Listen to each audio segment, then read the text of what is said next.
ఇప్పుడు సికింద్రాబాదు ప్రాంతంలో పుట్టిన బిడ్డలుగా మా తండ్రులు తాతలు ముత్తాతలు సికింద్రాబాద్కు ఉన్నటువంటి చరిత్ర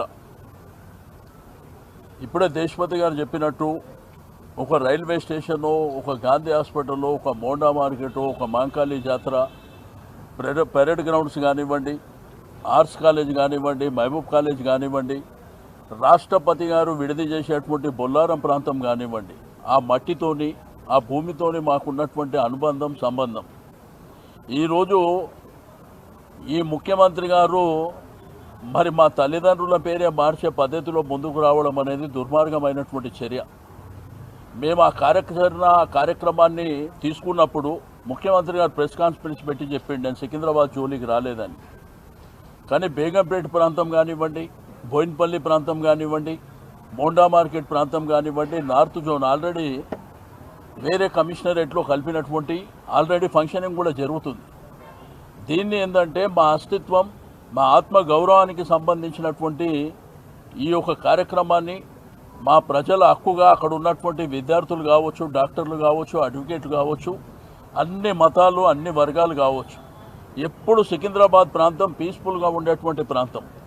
హైదరాబాద్ జంట నగరాలంటే ట్విన్ సిటీస్ అనగానే ట్యాంక్ బండ్ రైట్ సైడ్ ఏమో హైదరాబాద్, లెఫ్ట్ సైడ్ ఏమో సికింద్రాబాద్. మరి ఆ సికింద్రాబాద్ అస్తిత్వాన్నే దెబ్బకొట్టే విధంగా ఈ ప్రభుత్వం ప్రయత్నం చేయడం అనేది దుర్మార్గమైనటువంటి చర్య. మేము ఒక శాంతియుతమైనటువంటి శాంతి ర్యాలీ చేపడతామంటే నేను ఆ రోజు ఆవేశంలో కొన్ని మాటలు మాట్లాడితే నా మీద కేసులు పెట్టారు. Ameerpet police station, Begumpet police స్టేషన్లో పెట్టి నేను సరే చట్టపరంగా న్యాయపరంగా ఎదుర్కొంటాం. ఇక మీదట ముఖ్యమంత్రి మంత్రులు ఎవరైనా అటువంటి భాష మాట్లాడితే మేము కూడా వదిలిపెట్టాం. మరి న్యాయం చట్టం అనేది మాకే వర్తిస్తుందా వాళ్ళకు కూడా వర్తిస్తుందా కూడా మేము చూస్తాం. ఒకటి. రెండోది, శాంతియుతమైనటువంటి ర్యాలీ చేపడతామని మేము అక్కడ ఉన్నటువంటి వ్యాపార సంఘాలు కానివ్వండి, అమాలీ సంఘాలు కానివ్వండి, ఆటో సంఘాలు కానివ్వండి, అక్కడ ఉన్నటువంటి బస్తీ వాళ్ళు కానివ్వండి, కాలనీలు కానివ్వండి, అన్ని వర్గాలతోని మేము వారం నుంచి మరి డిస్కస్ చేసిన తర్వాత అందరి ఆమోదం మేరకు శాంతి ర్యాలీ మేము 5 రోజుల కింద పర్మిషన్ అప్లై చేసినాం. 5 రోజులకు అప్లై చేస్తే నిన్న మధ్యాహ్నం డీసీపీ గారు మరి అక్కడ ఉన్నటువంటి పోలీస్ యంత్రాంగం మా వాళ్ళని అక్కడికి పిలిపించి వాళ్ళకు మరి మీరు చేసుకోండి, కార్యక్రమం చేసుకోండి, శాంతియుతంగానే ఉండాలి శాంతి ర్యాలీ అని అంటే సరే ఆ విధంగానే ప్లాన్ చేసుకున్నాక పోలీసులు కూడా రూట్ మ్యాప్ చేసుకున్నారు. మరి మీరు ప్యారడైస్ నుంచి గాంధీ స్టాచ్యూ వరకు ఎట్లెట్లా వెళ్తారు అనేటువంటిది కూడా మేము ప్లాన్ చేసుకున్నాం.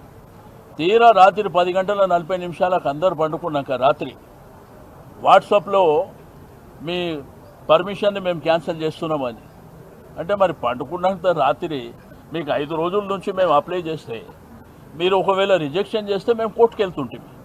అట్లా కాకుండా తీరా 10:40 రాత్రి ఈరోజు పొద్దున్న నుంచి ఎక్కడ చూసినా కానీ ఏదైతే స్టార్టింగ్ పాయింట్ అయినటువంటి సికింద్రాబాద్ రైల్వే స్టేషన్ కానీ, మంజు థియేటర్ కానీ, క్లాక్ టవర్ కానీ, ప్యాట్నీ సెంటర్, మంజు థియేటర్, మరి అదేవిధంగా ప్యారడైస్ సర్కిల్ నుంచి గాంధీ స్టాచ్యూ వరకు కొన్ని వేలాది మంది పోలీసులని మోహరించి కొన్ని వేలాది మందిని అరెస్ట్ చేసి తీసుకుపోవడం అనేది దుర్మార్గమైనటువంటి చర్య. దీన్ని తీవ్రంగా మేము ఖండిస్తాం.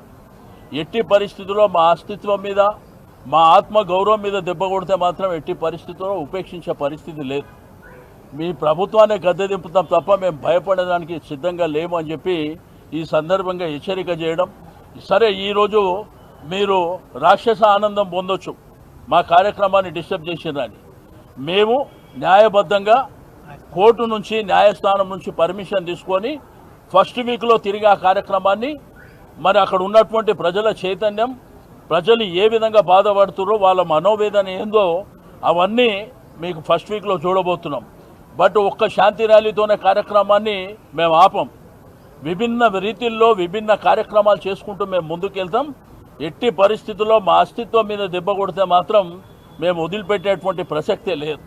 అసలు నీ ప్రభుత్వానికి ప్రజలు అవకాశం ఇచ్చింది దీనికా? ఈరోజు మల్కాజిగిరి ప్రాంతం కానీ, సైబరాబాద్ కానీ, హైదరాబాద్ కానీ, శంషాబాద్ కానీ నువ్వేమైనా డెవలప్ చేసినావా?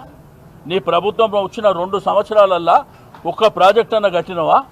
ఆ రోజు కేసీఆర్ గారి నాయకత్వంలో కేటీఆర్ గారు మున్సిపల్ మినిస్టర్ ఉంటే ఆ కార్యక్రమాలు ఏవైతే మేము టేకప్ చేసినావో అవి ఎండింగ్కి వచ్చినా మీరు ఇనాగ్రేషన్లు చేసుకుంటారు తప్ప మీరు ఒక్క కార్యక్రమాన్ని కూడా చేపట్టిన దాఖలాలు లేవు.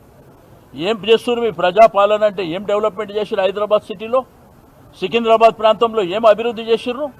ఒక్క కార్యక్రమం కూడా మీరు టేకప్ చేయకుండా 6 గ్యారెంటీలు 420 హామీలు ఈరోజు ప్రజలకు ఇచ్చినటువంటి వాగ్దానాలు పక్కన పెట్టి ఈ తుగ్లక్ పనులు, పనికిరాని పనులు, పేర్లు మారుస్తా, మీ తల్లిదండ్రుల పేరు మారుస్తా, మీరున్న ప్రాంతాల పేర్లు మారుస్తా.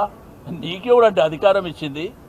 ఈరోజు ప్రజాస్వామ్యంలో ప్రభుత్వాలు వస్తుంటాయి పోతుంటాయి, కానీ ప్రజలు శాశ్వతం, అక్కడ ఉన్న అస్తిత్వం శాశ్వతం. అంతేగాని నీ ఇష్టం ఉన్నట్టు పేర్లు మార్చుకొని పోతే అల్టిమేట్గా మా ప్రభుత్వం వస్తే ఏం చేస్తుందో మా గౌరవ యువ నాయకులు కేటీఆర్ గారు మరి చెప్తారని చెప్పి తెలియజేస్తాం.